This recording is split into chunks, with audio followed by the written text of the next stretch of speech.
আসসালামু আলাইকুম। সবাই কেমন আছেন? আশা করি সবাই ভালো আছেন। আমিও আপনাদের দোয়ায় আল্লাহর রহমতে অনেক ভালো আছি। আমি আজকে কয়েকটা কথা বলতেছি।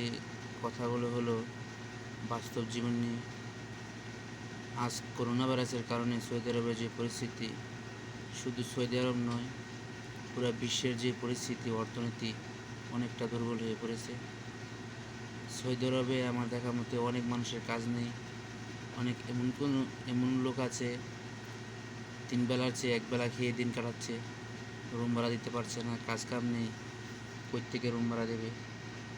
তো আমি একটা কথাই বলতে চাই, কেউ না জেনে না বুঝে কোনো সময় সৌদি আরবে আসবেন না।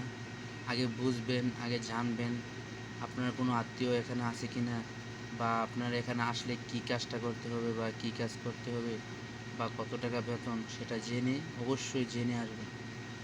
কারণ না জেনে আসবেন, আপনি 3 লাখ বা 4 লাখ বা 5 লাখ টাকা দিয়ে এদেশে আসবেন, আপনার ওই 5 লাখ টাকা কাজ করতে কতটা যে কষ্ট হয় সেটা মানুষ সৌদি আরবে না আসলে বুঝতে পারে না।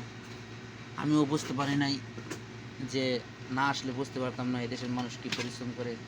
নিজের চোখে এসে দেখতেছি কতটা পরিশ্রম মানুষ করতেছে।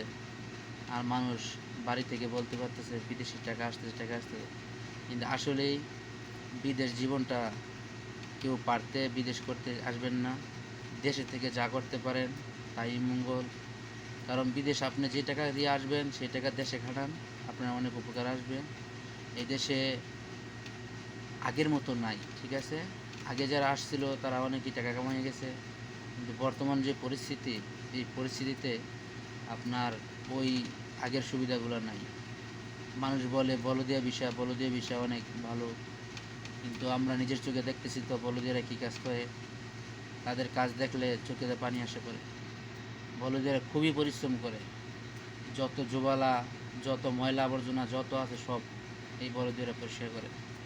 তাদের কষ্ট দেখলে চোখের পানি ধরে রাখা যায় না। কিন্তু বাড়ি থেকে তাদের আত্মীয় স্বজনরা বলতে পারতেছে প্রচুর টাকা কামাইতেছে, টাকা দিতেছে দেশে। কীভাবে যে টাকা দিতেছে সেটা আমরা জানি, বুঝছেন? আমি আপনাদের কাছে অনুরোধ করব, সৌদি আরব আসবেন কিন্তু জেনে শুনে বুঝে আসবেন। আসলে আপনার কাজটা কি, কাজ করে কত টাকা বেতন পাবেন বা কী আসে বিষয়। আপনার ওই যে ওই টাকা দিয়ে আসবেন, যে টাকা দিয়ে আপনি এদেশে আসবেন, সেই টাকা দিয়ে আপনি কি এদেশে আপনি পোষাবে কি না সেটা জেনে শুনে বুঝে আসবেন। এই বলে আমার বাস্তব জীবনের একটা ভিডিও শেষ করলাম।